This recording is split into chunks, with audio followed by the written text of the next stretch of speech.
Welcome to the Health and Wellness Trailblazers Podcast, part of the Digital Trailblazer Podcast family. This podcast is dedicated to bringing you experts and trailblazers, helping you to live a healthier, longer lasting, and more beautiful life. Welcome back, Trailblazers. If you're new here, I'm Alicia. Today, I have Phyllis Leavitt on the show. Phyllis, it's so nice to meet you and have you on the podcast. Well, thank you so much for having me, and it's wonderful to meet you as well. Yeah, I'm so thankful you're here. Why don't you introduce yourself to our audience and tell them a little bit about what you do? Yeah, I'm a psychotherapist and an author, and right now I'm focused on being an author. I just retired from 34 years of a private practice, and I just wrote a new book called America in Therapy, A New Approach to Hope and Healing for a Nation in Crisis, which is really all about taking the healing work of the best psychotherapy and psychology to our nation to try to heal some of our great divides and threats of violence and our inabilities sometimes to want to work together for the common good. Yeah, I love that. And it seems like there's no better time to have this discussion for sure. Talk to me a little bit about what prompted you to write the book and kind of go on this mission. Yeah, like in a nutshell, what I would say, it was a couple of things that converged. One is that I had some trauma in my own childhood that I had buried.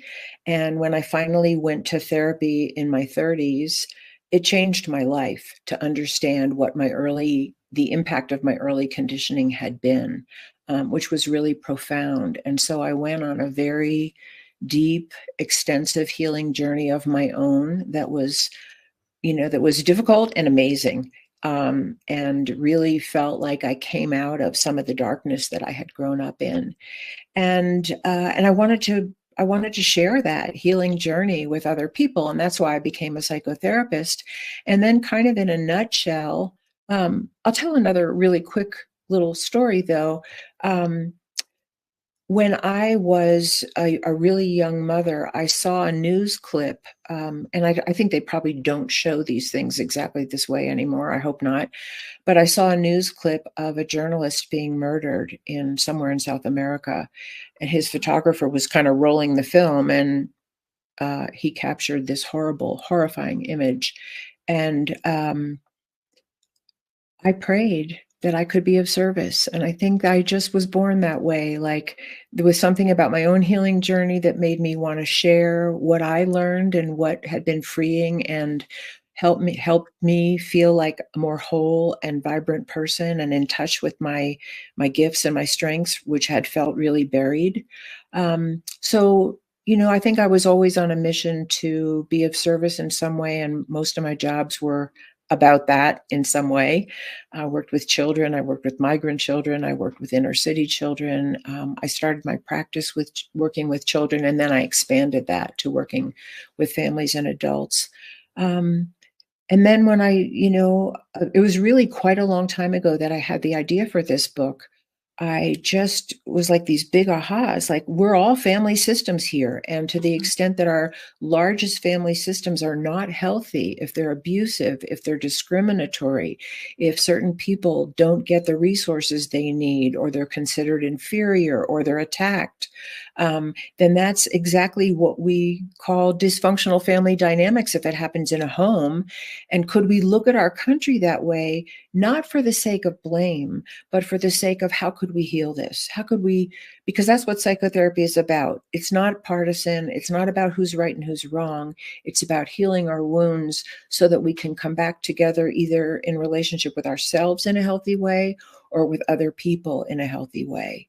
And I really wanted to bring that lens to America. And, what's going on in our country today just seems so profoundly an illustration of some of the worst family dynamics that we see in our offices. And at the same time, I always want to say there's many people doing amazing things in America today. Generous, kind, volunteering, giving money, helping people learn new skills. There's all kinds of generous and wonderful things going on, but that doesn't mean that there aren't things that really need to be healed for our common welfare in a big way. Yeah, no, I absolutely agree. I think that this is such a huge job, right? so my biggest question is, and maybe it's both, what direction do you think that we have to approach this? Is it from the individual level, or is it from the whole family unit, broad, policy level? Is it top down or bottom up? I love that you asked that question, because I actually address that question in my book quite a bit, and it's both. I think today it really needs to be a combination of both. I think the more we all individually, as individual people, as families, as small businesses, as communities, as churches, as schools, the more we heal our human relations and treat each other the way we want to be treated, and that we also ask for that from the people that are in the highest positions of authority and control and governance, and in our largest corporations and institutions of power. I think we have to address it on all levels, because it's so critical today. And because the model of family therapy really does address that relationship, the relationship of the mental wellness or unwellness of the individual and the environment, the family environment that's conditioning them for better or for worse. And if you just take that model, looking at the relationship of the part to the whole and the whole to the part, and you expand that out to the country, then I think you have the best access to looking at mental health on a broad level and the most effective level. Yeah. Yeah. Okay, so let's talk about the individual level, because we're right, all a collective, but the individuals who are listening, what can they do to really make a difference? I'll just say this, and as an illustration, I've worked with so many people, hundreds of people over the years, families, individuals, mostly individual adults, but all configurations. And even if you're working with an individual adult, you're still working with their family of origin, because that's what they're bringing to therapy, right? So what I have found in my own life as a client myself, and with client after client after client that I've worked with, is that when we heal our own wounds, heal wounds to love and belonging, maybe we weren't safe, maybe we were overtly abused, maybe there was discrimination against us for our race or our gender or our religion or some other reason in our community, or we tend to keep repeating the ill dynamics that we grew up with in future relationships as adults, which many people do. What I have found is that when people have a chance to heal the most negative messages that they've internalized about themselves, you're not lovable, you're not worthy, you're stupid, you're fat, you're ugly, you don't belong here, nobody wants you, you're powerless, whatever those messages are that we get from ill human dynamics and relationships with other people that are hurtful, when people have a chance to heal those wounds and begin to internalize, peel back the layers of whatever negative messaging they got, and uncover their most essential self. However you describe healing, maybe it's we begin to believe more positive things about ourselves, which is certainly part of the healing. Then we become different people in relationship to those around us. So, and I've seen this over and over again. I've seen people who are in positions of authority in their workplace, who did some healing work around their own wounds, who became nicer to work with, who treated their employees better, or were more cooperative with their colleagues, or were able to advocate for something in a constructive and healthy way rather than an aggressive or a defensive or offensive way. So basically, when people have a chance to heal their own wounds, they invariably become more relational in a healthy way with the people around them.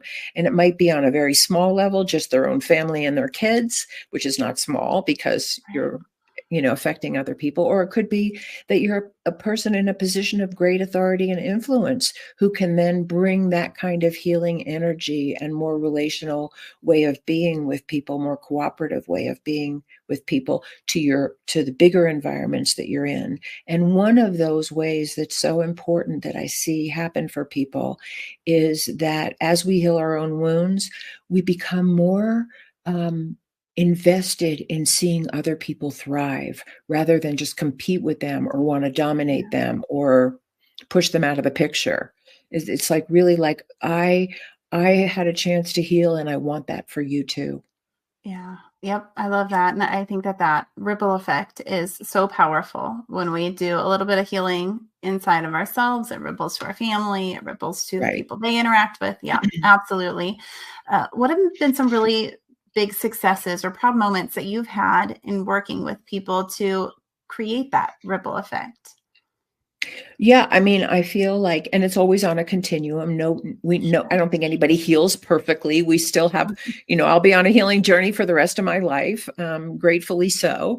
But yeah, I think with the people that have really stuck it out and been willing to tolerate the distress of remembering things that were really difficult for them, that happened to them, and also willing to tolerate the stress of the things they've done that aren't so great, because we've all acted out our wounds somewhere, maybe not intentionally, maybe not violently, but for most of us, if we're unhealed, those wounds come out in our relationships with other people. And that's part of the reason why we do the healing work, so that our relationship with ourselves and other people becomes more loving and kind and cooperative and safe. So yeah, for many, many people that have really stuck out the work, and grown, it's just so gratifying to see the transformation that happens in their life. And it can be, it can just be a miraculous little thing. Like I've had clients that'll come in and say, Phyllis, this thing that I've been repeating all my life about how I've been a people pleaser or how I've been driven, I had this moment where I didn't do it. And it was so liberating, and it's changing my relationship with my friends or my husband or my children. So it's really seeing that access to having choice rather than just an automatic, unconscious, reactive pattern that plays over and over again. I think that's one of the big things that comes out of therapy that's so gratifying to see. Certainly has been gratifying for me to experience myself and to see in people that I've worked with that all of a sudden the world of choice really begins to open up. And just the liberation that comes with being more comfortable with our own vulnerability, our own fallibility, our own humanness. Yeah. Because we share that really. Yeah. Absolutely.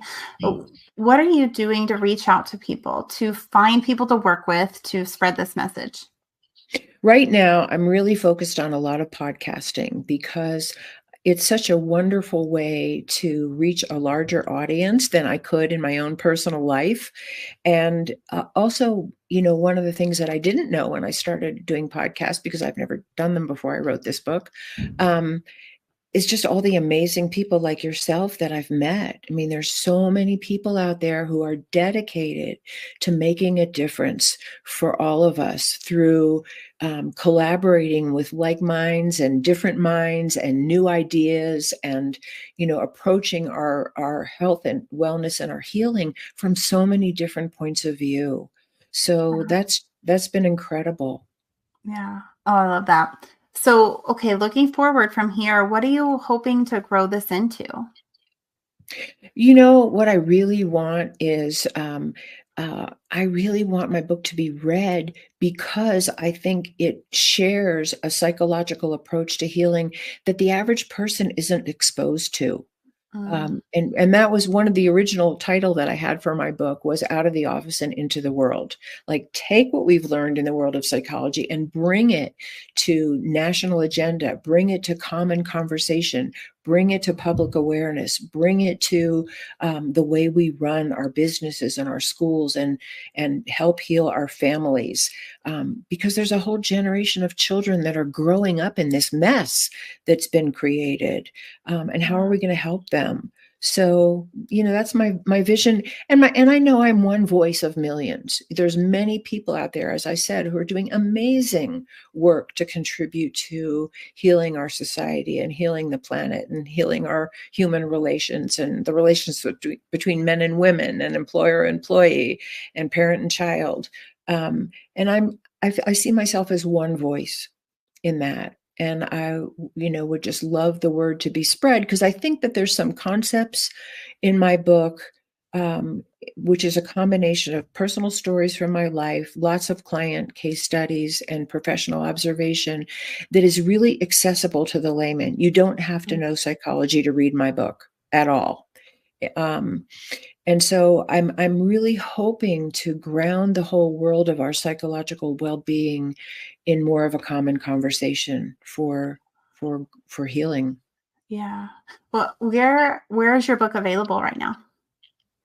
It's available from all the major booksellers: Amazon, Barnes and Noble, Books A Million, Goodreads. You can find it if you just Google it, it'll come up in probably all those places. It's called American Therapy: A New Approach to Hope and Healing for a Nation in Crisis.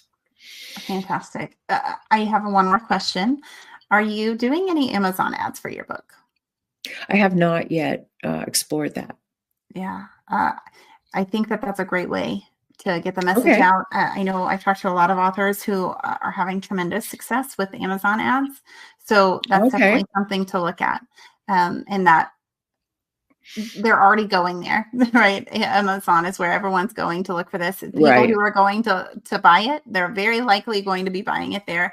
But yeah, ads can definitely boost your visibility on that platform. So check it out. Yeah. Thank you. I will. Thank you so much. Of course. This has been such a great chat. I have thoroughly enjoyed it.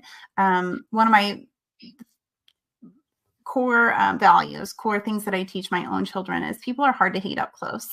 And I think that's beautiful to remember. I mean, there are people who have totally different views than me, but I know that they have a different way of trying to solve the same problem. And if we all just realize that, I think we would live in a much better family. I really agree. I think we all really want the same things. We all want love. We all want belonging. We all want safety. We all want to be provided for. We all want to be treated kindly. Yeah. I love it. Phyllis, thank you so much for being here. One more time, tell people where they can go if they want to connect with you next. Great. Please go to my website. It's www.phyllisleavitt.com, and it's easy to connect with me through my website. And I'm on all the social media, LinkedIn and Facebook and YouTube and Twitter and whatever I left out, Instagram. but the easiest access is my website. And when they go there, I know that you have a really awesome freebie for them. Tell them a little bit about what they get with that. Yeah, it's actually based on one of the chapters in my book, which is something like how do we repair relationships after there's been conflict or while there's conflict? And I really broke that down into 6 basic components and skills that can be practiced that are not, if you read them, you'll see that they're not always practiced, and that they require some work and a different orientation of our own value system and our own behavior. So it's the 6, secrets to repairing relationship. And there's a free PDF. If you go to my website and you contact me, you can get that free PDF, which I redesigned from the chapter to make it really like a workbook, interactive, PDF that you can use in your own life. It's specifically designed to help you implement those skills in your own life. Fantastic. I will link everything that we talked about in the show notes so people can click and find you easily. Phyllis, thank you again for being here. And thank you for the mission that you're on. Well, thank you so much for having me and the mission you're on, because I think we're on the same mission. Love it. Love it. So for everyone listening or watching, make sure you grab the links below. Make sure you like and subscribe wherever you're listening to this. Share this episode with someone else who could use it. And hey, if you want to be on the podcast, there's a link in the show notes for that as well.